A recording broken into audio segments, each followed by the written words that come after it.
I said it Saturday night, and I think I'm going to double down on it today. I firmly believe that Gunnar Stockton should be in the conversation of the Heisman Trophy after his dominant 5-touchdown performance against Ole Miss. Top 5 Ole Miss at the time in Athens over the weekend. I believe this for a number of different reasons, and we're going to talk about it in this video. We're going to talk about the Heisman Trophy odds. Listen, I don't think he's number 1 right now. Don't get it twisted. If we're thinking of a top 3, he's probably not in that top 3. All I'm saying is that if we're putting together a short list of 6, maybe 7 guys, he's got to be in the conversation, at least. I'm not saying he's bound for a trip to New York. I'm saying that if he puts up 4 more touchdowns against the Gators and beats Texas at home and, wins another tricky game, maybe at state and beats Tech, he's going to be in the conversation. He's playing outstanding football right now, absolutely carved up a not very good Ole Miss defense. It's not like he did that against an elite team or anything like that. I'm just saying he needs to be in the conversation right now as far as Heisman Trophy contenders. And we're going to talk about all of it and more in this video. We got numbers we're going to talk about. We're going to talk big moments because that's the biggest reason why Gunnar should be in there. The numbers aren't going to blow anyone away, but it's the moments. Ty Simpson is probably the number 1 guy. He's had his moments too. I'm not trying to take him off the top spot. He deserves to be leading the Heisman Trophy conversation right now, but Gunnar Stockton should at least be in the conversation, and we're going to break it all down. But first, I want to plug our sponsor, Freebird Spring Water.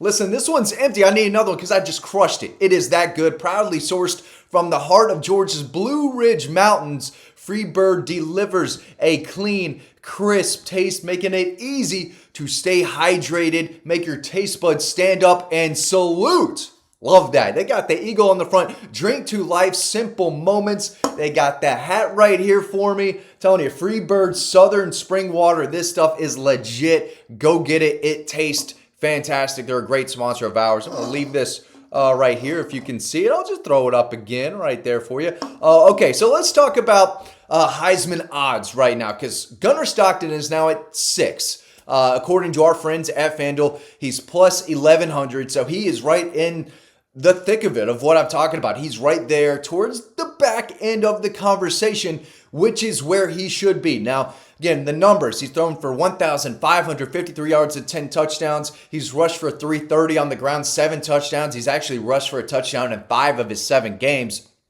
But the numbers aren't top 5, top 10-ish in a lot of the passing categories, but it's the moments.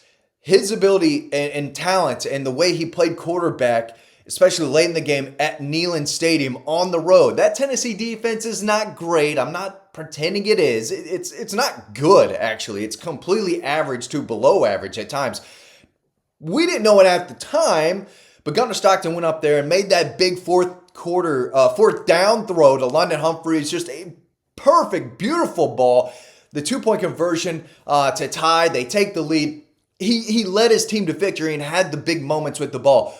At Auburn, Superman touchdown, right? Big moment. The offense wasn't great in that game throughout, but he led them back to another come-from-behind victory and had that big moment, made clutch throws. And, of course, against Ole Miss, he played as well as any quarterback I've seen while I've covered this team. And even beyond that, I mean, you put Gunnar Stockton's game against Ole Miss up there with Stetson Bennett TCU, Stetson Bennett Oregon. Right now, the TCU game, obviously, different level. That was obviously a national championship game, but as far as the way he played and the numbers he put up, and he was near perfect. Gunnar Stockton was near perfect. He's still, missing some guys that are open. He can still play better. He's not perfect, but it's really hard to criticize a ton about his play against Ole Miss and really late in the game against Tennessee and Auburn as well. He's made big throws down the field. He's made clutch throws. The touchdown throw to Nate Frazier, it's going to be overlooked. But I'm telling you right now, that guy had Monroe Freeling and an Ole Miss defender right in his grill. He couldn't step up into that. It's not a throw down the field. It was obviously to the flat, so people just say that's an easy throw. I'm telling you right now, you go back and watch, he's throwing the ball with 2 big, large people right in his face, and he hits Nate Frazier in the flat, in the chest. in stride for a touchdown. And it's the little things that he's doing, getting them in and out of the right plays. He is a leader. He is a winner. And he has made big throws. And he's a terrific runner. He is an efficient red zone runner for sure. But he's playing at a really, really high level. He's got his team in the top 5. 2 big road games, big moments in those games. So again, the numbers may not be there, but I'm not sure what more you could ask out of Gunnar Stockton except beat Alabama and be undefeated. And it's a lot. Now, again, Ty Simpson should be leading the way here. He is really good. I put him above Mendoza basically because what Ty Simpson did against the Dogs in Athens is more impressive than what Mendoza did against Oregon and Eugene. It just is. The Big Ten folks are going to be real triggered by that, but no, I'm telling you, it is really tough to go into Athens and win and play good quarterback play for 4 quarters. Not a lot of guys can do it. Ty Simpson did. That was really, really impressive. He's at plus 320 over on FanDuel. He's number 1. He should be there. Fernando Mendoza coming in at number 2. He's thrown for over 1,700 yards, 21 touchdowns. He's playing really, really well. He's leading a Hoosiers offense that's rolling at times most of the year. I would say they've been rolling. Again, he was really good against Illinois, really good against Oregon. He's a good player. He should be in the conversation as well and towards the top. Marcel Reed is up there too. He looks really, really dynamic, and he is a tough guy to slow down. He's got the Aggies rolling. What he did against Notre Dame was really impressive. I still think Notre Dame got that game taken away from them at the end. Really good against Notre Dame, and Arkansas had his struggles against Auburn. That is a bad Auburn team, but that is a good Auburn defense.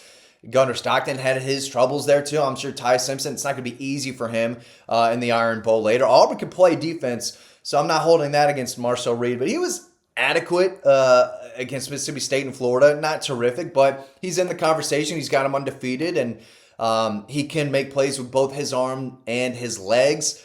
Trinidad Chambliss was really impressive. He missed some throws down the field. If they would have found a way to beat Georgia, Trinidad Chambliss would be in the conversation.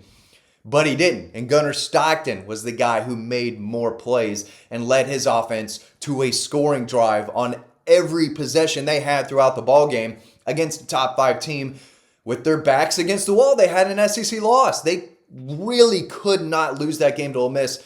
And Gunnar Stockton came out and played A-plus football. He missed Oscar there, who was wide open down the field. Missed him the next throw where he was out. He wasn't perfect. He wasn't perfect, but man, he played really, really, really well. He's shown that he can win games with his arms, and he's shown that he can make game-securing plays and big third-down plays with his legs. Diego Pavia, he's in the conversation too. He's a dog. He's got a little Baker Mayfield, Johnny Manziel in him. I love the way he plays. He plays really, really hard. He's such a competitor. I'm not saying that Gunnar Stockton isn't. They're both very similar players in a lot of ways, but Diego he's got that same dog in him that Gunnar Stockton does. He's just a little more outwardly about it. But Gunnar Stockton, he is an emotional player on the field, but when he's off, even Kirby said he doesn't talk.